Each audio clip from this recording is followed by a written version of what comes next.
దేవుని వాక్యం నుండి 91వ కీర్తన 14, 15, 16 వచనాలు అందరం కలిసి చదువుకుందాం. Psalm 91 from verses 14 through 16. అతడు నన్ను ప్రేమించుచున్నాడు గనుక నేను అతని తప్పించెదను. అతడు నా నామమును ఎరిగినవాడు గనుక నేను అతని ఘనపరచెదను. అతడు నాకు మొర్రపెట్టగా నేను అతనికి ఉత్తరమిచ్చెదను. శ్రమలో నేను అతనికి తోడై ఉండెదను. అతని విడిపించి అతని గొప్ప చేసెదను. దీర్ఘాయువు చేత అతని తృప్తిపరచెదను. నా రక్షణ అతనికి చూపించెదను. చిన్న ప్రార్థన చేసుకుందాం. పరిశుద్ధ ప్రేమ కలిగిన తండ్రి, నీకు స్తోత్రాలు. సత్యమైన నిక్కమైన నీ మాటలను బట్టి వందనాలయ్యా. భూమి ఆకాశంలో గతించిపోయినా నీ మాటలు గతించవు కనుక వందనాలు. నీ దివ్య వాగ్దానాల్ని ఈ రాత్రి కాల సమయంలో మేము ధ్యానం చేసుకోబోతుండగా మా విశ్వాసాన్ని బలపరచండి, మా హృదయాలను బలపరచండి, ధైర్యపరచండి. నీ కొరకు మమ్మల్ని సిద్ధపరచండి ప్రభా. నీ కృపలో నాయన మరి బలహీనలైన ప్రతి ఒక్కరిని నీ వాక్కు ద్వారా నీవే ధైర్యపరిచి స్థిరపరచమని వేడుకుంటూ నన్ను సంపూర్ణంగా నీ శిలువ చాటున మరుగుపరిచి నీ నోటి బూరగా వాడుకొనమని యేసునామమున ప్రార్థిస్తున్నాం తండ్రి, ఆమేన్. 91వ కీర్తన ఒక మాటలో చెప్పాలంటే ఇది ఒక డైలీ మెడిసిన్ లాగా అయిపోయింది కదండి. కోవిడ్ స్టార్ట్ అయిన దగ్గర నుంచి ఏం తీసుకున్నా తీసుకోకపోయినా ఒక మల్టీ వైటమిన్స్ ఎలా అయితే ప్రతిరోజు తీసుకోమని డాక్టర్స్ అడ్వైస్ చేస్తున్నారో, విశ్వాస జీవితంలో 91వ కీర్తనలో వ్రాయబడిన అనేకమైన అద్భుతమైన వాగ్దానాలు ప్రతిరోజు తీసుకోగలిగితే, ప్రతిరోజు చదవగలిగితే, ప్రతిరోజు కూడా గొప్ప ధైర్యాన్ని మనం పొందుకుంటాం. మనం ఎంత స్ట్రాంగ్ అయినా, ఎమోషనల్గా ఎంత స్ట్రాంగ్ అయినా, ఫిజికల్గా ఎంత స్ట్రాంగ్ అయినా, ఏదో అట్ సమ్ పాయింట్ మనకి వీక్గా అనిపించే పరిస్థితులు ఖచ్చితంగా ఉంటాయి. అదొకవేళ మన స్వంత వారికి ఏదైనా సమస్య వచ్చిందని తెలిసినప్పుడు అయిండొచ్చు, లేకపోతే మన ఇంటి ప్రక్కన వారు, మన బంధువులో జీవితంలో ఏదో జరిగింది అని విన్నప్పుడు కొన్ని రకమైన భయాలు, ఆందోళనలు మన మనసులోకి వస్తూ ఉండొచ్చు. బట్ నీ రోజు, నీ దినము ఎలా ఉన్నప్పటికీ, ఎలా స్టార్ట్ అయినప్పటికీ, ఒకవేళ డే ఎండింగ్కి వచ్చేసరికి బహుశా డే బిగినింగ్లో ఉన్నంత హోప్, అంత ధైర్యం నీకు లేకపోవచ్చు. సో నీకు బలహీనమైన ప్రతిసారి దేవుని వాక్యాన్ని చదువుకోగలిగితే, దేవుని వాక్య వాగ్దానాలను చదువుకోగలిగితే it's like an instant medicine అన్నమాట. బనానాను ఏమంటారంటే ఇన్స్టెంట్ ఎనర్జీ ఇస్తుంది అంటారు. బనానాలో షుగర్ ఎక్కువ ఉంటుంది, సో తినగానే వెంటనే మనకి ఎనర్జెటిక్గా అనిపిస్తుందని. దేవుని వాక్యం ఎలాంటిదంటే, దేవుడు ఒక్క మాట పలికితే it's like an instant energy. ఒక గ్లూకోజ్ తీసుకున్నట్లు వెంటనే శక్తి, వెంటనే బలం, వెంటనే ఒక మనోధైర్యం, ఒక కాన్ఫిడెన్స్ మనలో వస్తుంది. లేదు, దేవుడు నాతో ఉన్నాడు, నా పక్షంగా ఉన్నాడు, నా కుటుంబంలో దేవుడు ఉన్నాడు, సహాయం చేస్తాడని. ఈ 91వ కీర్తనలో 14వ వచనం నుండి 16వ వచనం వరకు 7 బ్లెస్సింగ్స్ అక్కడ ఉన్నాయండి. దేవుడిచ్చే 7 ఫోల్డ్ బ్లెస్సింగ్. ఈరోజు నా టాపిక్ అది కాదు, బట్ ఈ వచనం మనం చదివాం కాబట్టి ఆ 7 ఫోల్డ్ బ్లెస్సింగ్ కూడా మనం జ్ఞాపకం చేసుకొని ఆ తర్వాత మనం ముందుకు వెళ్దాం. దేవుడు ఇస్తానన్న 7 అంతల ఆశీర్వాదాలు ఏంటి అని ఆలోచిస్తే 14వ వచనంలో తప్పించెదను. దేని నుండి తప్పిస్తాడంటే కీడు నుండి తప్పిస్తాడు. 2వ ఆశీర్వాదం ఏంటంటే ఘనపరిచెదను, ఐ విల్ ఎగ్జాల్ట్. 3వ ఆశీర్వాదం ఏంటంటే ఉత్తరం ఇచ్చేదను, ఐ విల్ ఆన్సర్. 4వ ఆశీర్వాదం ఏంటంటే తోడై ఉండేదను, I will be with him. 5వ ఆశీర్వాదం గొప్ప చేసేదను. 6వ ఆశీర్వాదం తృప్తిపరిచేదను, ఐ విల్ సాటిస్ఫై హిమ్. 7వ ఆశీర్వాదం నా రక్షణ అతనికి చూపించేదను, I will show him my salvation అనే మాట. సో ఈ 7 ఫోల్డ్ బ్లెస్సింగ్ దేవుని ప్రేమించే వారికి దేవుడు దయచేస్తాను అని వాగ్దానం చేస్తున్నాడు. దేవుని మనం ఎంత ప్రేమించినా మన జీవితంలో కొన్నిసార్లు శ్రమలు వస్తాయి, కష్టాలు వస్తాయి, problems happen. Problems, we have to face problems. Problems వచ్చినప్పుడు ఒక ఫాస్ట్ ఫార్వర్డ్ బటన్ ఉంటే బాగుండు అనిపిస్తుంది, కానీ ఉండదు. ఈ ఫేజ్ స్కిప్ అవ్వడానికి ఏదైనా ఛాన్స్ ఉందా, తప్పించుకోవడానికి ఏదైనా ఛాన్స్ ఉందా అని ఆలోచన చేస్తాం, కానీ ఆ ప్రాబ్లమ్స్ని తప్పించుకొని అలా దాటేయడానికి అవకాశం ఉండదు. కొన్నిసార్లు అనిపిస్తుంది డిలీట్ బటన్ ఏదైనా ఉంటే బాగుండు, ఈ ప్రాబ్లమ్స్ అనే ఫేజ్ని జస్ట్ ఆ పార్ట్ వరకు డిలీట్ చేసేద్దాము అని అనుకుంటాం, కానీ the only way to overcome the problems is to pass through them. సమస్యలను అధిగమించడానికి ఒకే ఒక మార్గం, అదేంటంటే సమస్యల గుండా ప్రయాణం చేయడమే. సో విశ్వాస జీవితంలో శ్రమలు అనేవి ప్రతి ఒక్కరికి ఏదో ఒక సమయంలో, ఏదో ఒక సందర్భాల్లో తారసపడుతూనే ఉంటాయి. అయితే ఆశీర్వాదాలు మనం స్వాగతించినంత బాగా శ్రమలు మనం స్వాగతించాం. శ్రమలు మనకి మింగుడు పడవు, చాలా కష్టంగా అనిపిస్తుంది, ఈ ఫేజ్ త్వరగా అయిపోతే బాగుండు అని అనిపిస్తుంది. అయితే శ్రమలలో నీ వైఖరి ఎలా ఉంటుందో it matters. What is your attitude as you go through suffering? అది ఫిజికల్ సఫరింగ్ అవ్వచ్చు, ఎమోషనల్ సఫరింగ్ అవ్వచ్చు, any kind of suffering for that matter. ఏ రకమైన శ్రమ అయినా ఉండొచ్చు. ఆ సఫరింగ్ గుండా వెళ్తున్నప్పుడు నీ వైఖరి ఎలా ఉంటుందో దాన్ని బట్టి ఆ శ్రమల తర్వాత దేవుడు నీ జీవితాన్ని ఎటువంటి మలుపు తిప్పుతాడు అనేది ఆధారపడి ఉంటుంది. సో శ్రమల గుండా విశ్వాసి వెళ్తున్నప్పుడు ఆ శ్రమలలో మన వైఖరి, ఆర్ యాటిట్యూడ్ మ్యాటర్స్. దేవుడు మన యాటిట్యూడ్ను చాలా జాగ్రత్తగా గమనిస్తూ ఉంటాడు. చూడండి, ఎగ్జామ్స్కి ముందు ప్రిపరేషన్ హాలిడేస్ అని ఇస్తూ ఉంటారు. సో ప్రిపరేషన్ హాలిడేస్లో స్టూడెంట్ ఎంత బాగా ప్రిపేర్ అవుతారు అనే దాన్ని బట్టి వాళ్ళ ఎగ్జామ్స్లో పర్ఫార్మెన్స్ ఆధారపడి ఉంటుంది. దాన్ని బట్టి ఆబ్వియస్గా వాళ్ళ రిజల్ట్స్ కూడా ఆధారపడి ఉంటాయి. అలాగే శ్రమలలో మన యొక్క బిహేవియర్, మన యొక్క యాటిట్యూడ్, మన యొక్క భక్తి, మన యొక్క వైఖరిని ఆధారం చేసుకొని శ్రమల తర్వాత దేవుడిచ్చే ఆశీర్వాదము, దేవుడిచ్చే హెచ్చింపు ఆధారపడి ఉంటుంది. బైబిల్ గ్రంథంలో యోబు భక్తుడు మనందరికీ తెలుసు. హీ వాజ్ వెరీ బ్లెస్డ్, చాలా ఆశీర్వదించబడిన వ్యక్తి. అంతగా ఆశీర్వదించబడిన వ్యక్తి జీవితంలో గొప్ప శ్రమ వచ్చింది. అయితే గొప్ప శ్రమ రాకముందు దేర్ వాజ్ అ డైలాగ్. దేవునికి సాతానుకు మధ్యలో ఒక సంభాషణ జరిగినట్లుగా మనం చూస్తాం. చూడండి, యోబు గ్రంథము 1వ అధ్యాయంలో మనం గమనించినట్లయితే అపవాది దేవుని దగ్గరకు వెళ్ళి ఒక కాన్వర్జేషన్ చేస్తున్నట్లుగా మనం గమనిస్తున్నాం. యోబు గ్రంథము 1వ అధ్యాయము 10-11 వచనాలు. నీవు అతనికి, అతని ఇంటి వారికి, అతనికి కలిగిన సమస్తమునకును చుట్టూ కంచె వేసితివి కదా. నీవు అతని చేతి పనిని దీవించుచుండుట చేత అతని ఆస్తి దేశములో బహుగా విస్తరించి ఉన్నది. అయినను నీవు ఇప్పుడు నీ చేయి చాపి అతనికి కలిగిన సమస్తమును మొత్తిన ఎడల అతడు నీ ముఖము ఎదుటనే దూషించి నిన్ను విడిచిపోవునని యెహోవాతో అనగా. అపవాది వచ్చి ఛాలెంజ్ చేస్తున్నాడు దేవుని దగ్గర. ఏమనంటే, యోబు గొప్పవాడని, భక్తిపరుడని, నీతిమంతుడని, యథార్థవంతుడని చాలా మురిసిపోతున్నావు దేవుడా, బానే ఉంది, కానీ అతను ఆశీర్వదించావు కాబట్టి అతను యథార్థవంతుడుగా ఉన్నాడు. అతనికి చాలా నువ్వు ఆస్తి ఇచ్చావు కాబట్టి అతన్ని ఎంతో భయభక్తులు కలిగి ఉన్నాడు. It's all because of your blessing. నీ ఆశీర్వాదమే గనక నువ్వు యోబు జీవితంలోండి తీసేస్తే అప్పుడు అతని భక్తి ఏంటో బయటపడుతుంది. అన్నీ బాగున్నంత కాలం భక్తి కూడా బాగానే ఉంటుంది అని అపవాది వెళ్ళి, it was a very interesting point. అది ఒక చాలా ప్రాముఖ్యమైన అంశం గురించి అపవాది మాట్లాడాడు. ఎందుకంటే అన్నీ ఇచ్చావు కాబట్టి నిన్ను స్తుతించక మాన్తాడా? అన్నీ ఇచ్చావు కాబట్టి నీ యందు భయభక్తులు కలిగి ఉండడంలో పెద్ద గొప్పతనం ఏముంది? అన్నీ నీవు యోబుకి ఇచ్చావు కాబట్టి నీ యందు భయభక్తులు కలిగి ఉన్నాడు, నీ ఎదుట అన్ని విషయాల్లో సరిగ్గా ఉండేటట్లు జాగ్రత్త పడుతున్నాడు. ఒక్కసారి అతనికి ఉన్నవన్నీ తీసేసి చూడు, అప్పుడు అతని యొక్క విశ్వాసము, భక్తి యొక్క క్వాలిటీ ఏంటో బయటపడుతుందని అపవాది ఛాలెంజ్ చేసిన సమయంలో దేవుడు చెప్పిన మాట ఏంటంటే, యోబు ప్రాణాన్ని మాత్రం ముట్టద్దు, కానీ యోబు కలిగిన దేన్నైనా నువ్వు ఎలా అయినా డ్యామేజ్ చేసుకొని అపవాదికి పర్మిషన్ ఇచ్చిన తరువాత ఒక్క దినానే యోబు తన బిడ్డలందరినీ పోగొట్టుకోవడం, తన ఆస్తినంతా కోల్పోవడం, తనకున్న పశు సంపదనంతా కోల్పోవడం, ఈ పరిస్థితులన్నీ జరిగిన తరువాత యోబు గ్రంథం 1వ అధ్యాయంలో మనం చూసినట్లయితే 21వ వచనం, నేను నా తల్లి గర్భములో నుండి దిగంబరినై వచ్చితిని, దిగంబరినై అక్కడికి తిరిగి వెళ్ళెదను. యెహోవా ఇచ్చెను, యెహోవా తీసుకొని పోయెను, యెహోవా నామమునకు స్తుతి కలుగునుగాక. ఈరోజు ఈ రాత్రికాల సమయంలో నా అంశం ఏంటంటే, శ్రమల గుండా విశ్వాసి వెళ్తున్నప్పుడు మన వైఖరి ఎలా ఉండాలి? How should we react when we go through suffering? ఎందుకంటే నాకు తెలుసు, లైవ్ చూస్తున్న అనేక మంది వారి జీవితాల్లో కోవిడ్తో బాధపడుతున్నారు, తమ స్వంత వారు సఫర్ అవుతున్నారు. సో యాజ్ అ ఫ్యామిలీగా ఎవరో ఒకరి కొరకు మనం బాధపడుతూనే ఉన్నాం, ఎవరో ఒకరి కొరకు మనం భారం కలిగి ఉన్నాం, ప్రార్థన చేస్తున్నాం. సో ఇలాంటి శ్రమ గుండా వెళ్తున్నప్పుడు బైబిల్ గ్రంథంలో భక్తులు కూడా శ్రమల గుండా వెళ్ళారు. అయితే వారు శ్రమల గుండా వెళ్ళినప్పుడు ఎలా దేవుని పట్ల ఎటువంటి భక్తిని కనుపరిచారు, దేవుని పట్ల ఎటువంటి నిబద్ధతను వారు చూపించారో వారి జీవితాలను మనం కూడా మాదిరిగా తీసుకోగలిగితే మనం కూడా నిశ్చయంగా మరి ఆశీర్వదించబడతాం. కనుక మొట్టమొదటి వ్యక్తి ఇప్పుడు మనం చదివిన యోబు కలిగిన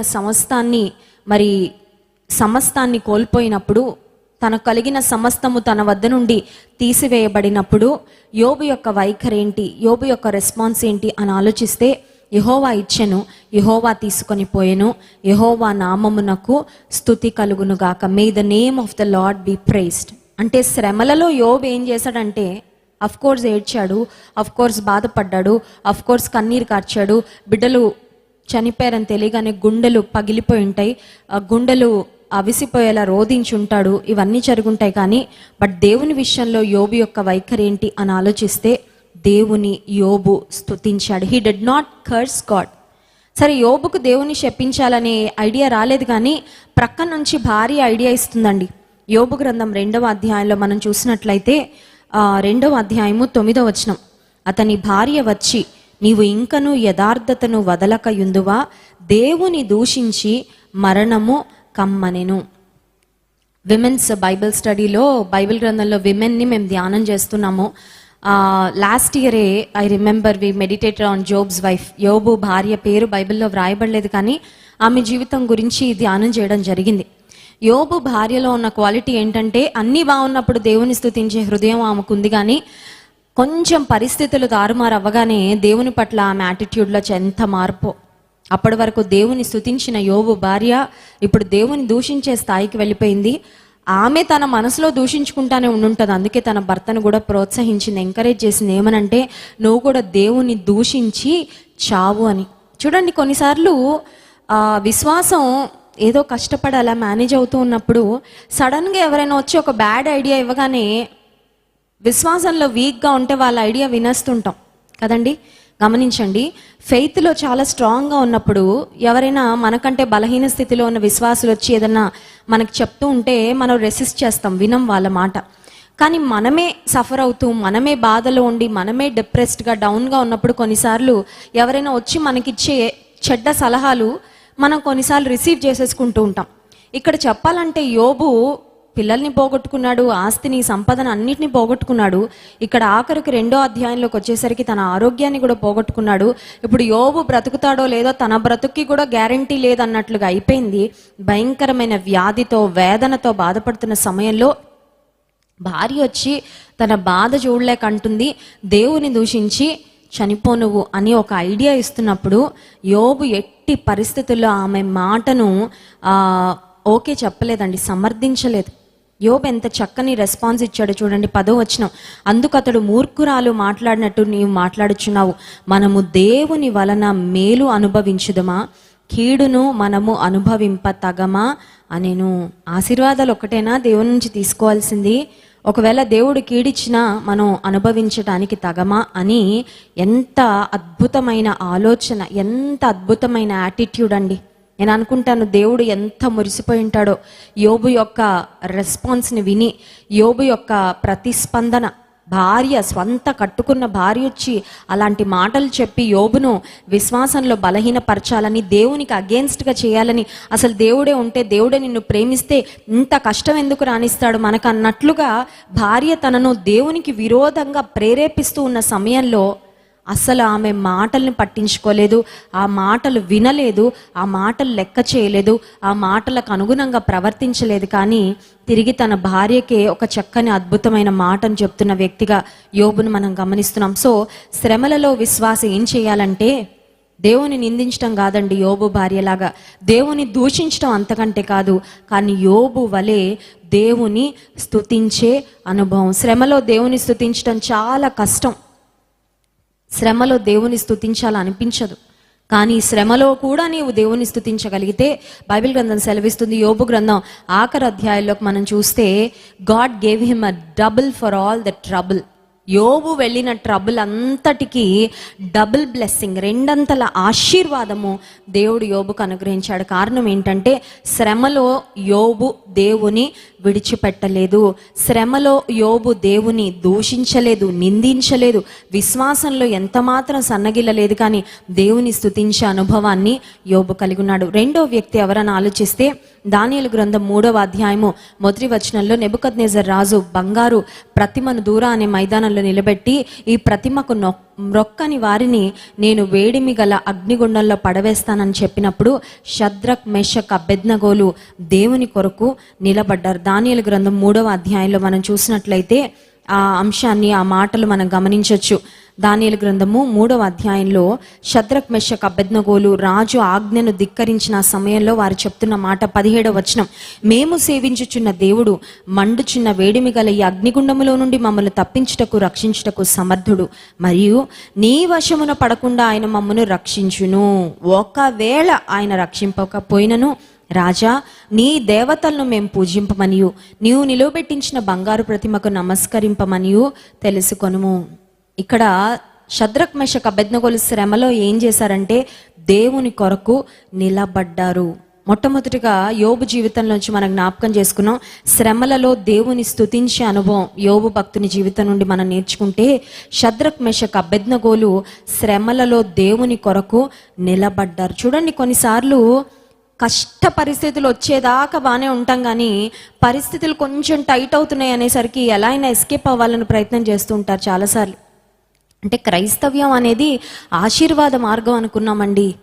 it's a way of prosperity అనుకున్నాం. బాగా ఉన్నతమైన స్థితికి వెళ్ళడానికి, ఆశీర్వాద పదంలో నడవడానికి ఇది ఒక మార్గం అనుకున్నాం, కానీ ఇన్ని శ్రమలు ఉంటాయని అనుకోలేదండి. శ్రమలు వచ్చాయి కాబట్టి ఈ మార్గాన్ని విడిచిపెట్టి, ఇరుకు మార్గాన్ని విడిచిపెట్టి, మేము ఏ విశాల మార్గం నుండి వచ్చామో మళ్ళీ అదే విశాల మార్గానికి వెళ్ళిపోతామని వెళ్ళిపోయేవారు కూడా చాలా మంది ఉన్నారు ఈ లోకంలో. ఎందుకంటే వారికి శ్రమలు ఇష్టం ఉండదు. They don't want to face the trials and test. పరీక్షలు వారు ఎదుర్కోవడం ఇష్టం ఉండదు, శ్రమలు ఎదుర్కోవడం ఇష్టం ఉండదు. యేసు ప్రభు చెప్పినట్లుగా నన్ను వెంబడింపగోరువారు తను తాను ఉపేక్షించుకొని తన సిలువనెత్తుకొని నన్ను వెంబడించాలని యేసయ్య చెప్పిన మాట వారికి ఇష్టం ఉండదు. విశ్వాస జీవితంలో నీవు సిలువను మోయాలి అంటే అర్థం ఏంటంటే, ఒక చెక్క సిలువ చేయించుకొని మన భుజం మీద పెట్టుకొని మోయాలని కాదు, కానీ you have a cup of suffering. నీకు కూడా ఒక శ్రమల పాత్ర ఉంటుంది. ఒక్కొక్క పరిస్థితిలో ఒక్కొక్క అనుభవం గుండా దేవుడు తీసుకొని వెళ్తూ ఉంటాడు. కారణం ఏంటంటే, ఆ శ్రమల మార్గం గుండా మనం ప్రయాణం చేస్తున్నప్పుడే శ్రమల ద్వారా క్రీస్తు స్వారూప్యంలోనికి ప్రతి విశ్వాసి తయారవుతాడు, సిద్ధపరచబడతాడు. పెండ్లి కుమార్తెకు వివాహానికి ముందు నలుగు వేస్తూ ఉంటారు కదండి.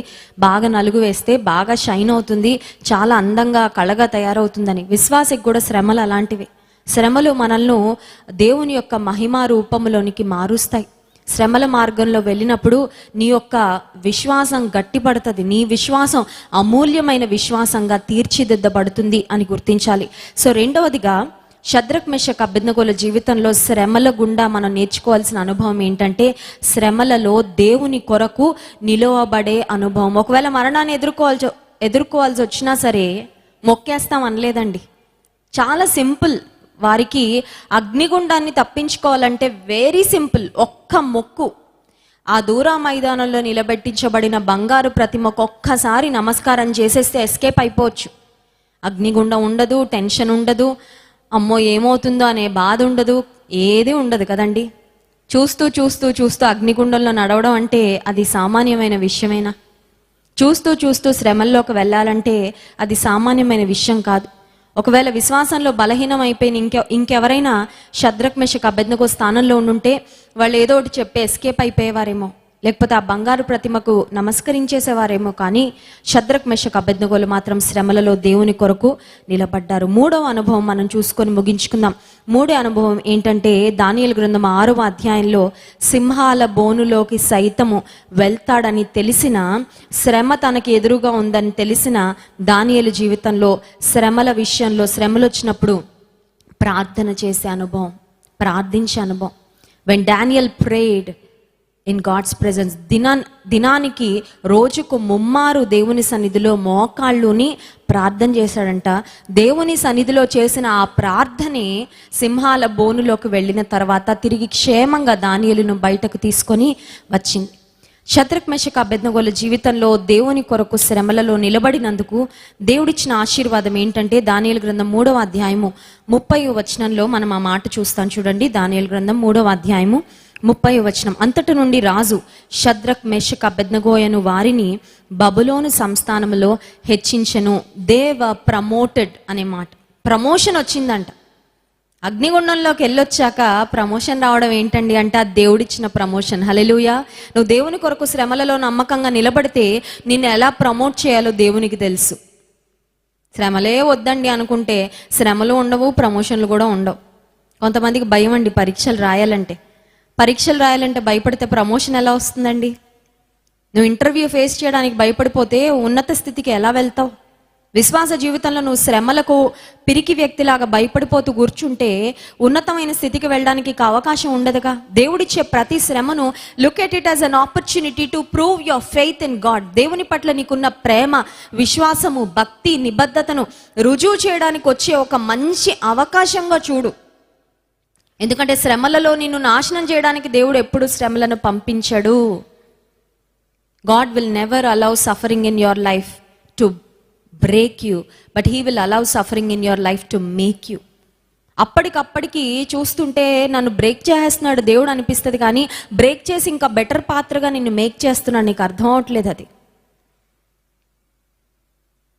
నలుగొట్టే అనుభవమే, కన్నీరు కార్చే అనుభవమే, ఒంటరితనము, రోదన, ఆవేదన, అవమానం, ఒకవేళ శ్రమల గుండా వెళ్తున్నప్పుడు నీకు అవి కనపడుతూ ఉండొచ్చు. కానీ but when you see the finished product, అంతా అయిపోయిన తర్వాత నీకు అర్థమవుతుంది, అమ్మో దేవుడు ఇంత ఆశీర్వాదాన్ని నా కొరకు దాచిపెట్టా, ఈ శ్రమల గుండా నన్ను పంపించిందని నీకు తెలిసి నీవు ఆశ్చర్యపోతావు, ప్రభువును స్తుతిస్తావు.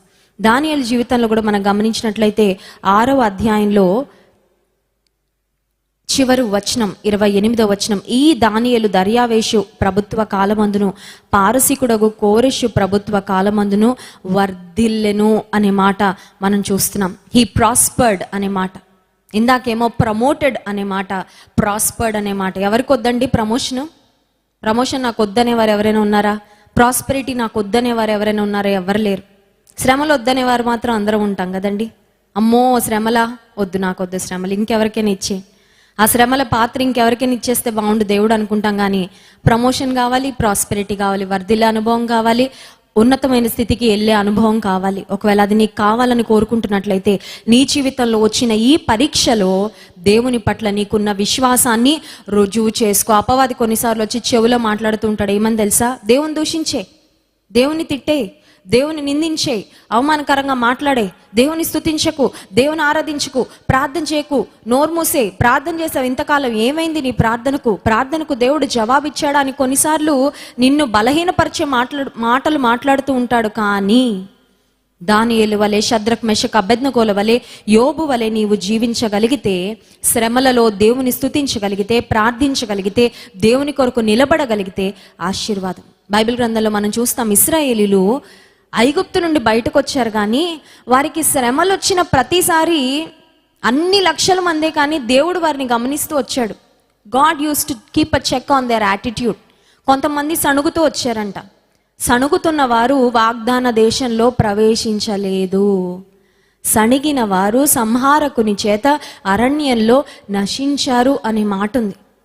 అసలు ఐగుప్తు నుండి బయటకు వచ్చిందే వాగ్దాన దేశంలోకి ప్రవేశించడానికి, కానీ దేవుడు వారి కొరకు సిద్ధపరిచిన వాగ్దాన దేశాన్ని స్వతంత్రించుకోలేకపోయారు. ఎవరంటే సణగిన వారు.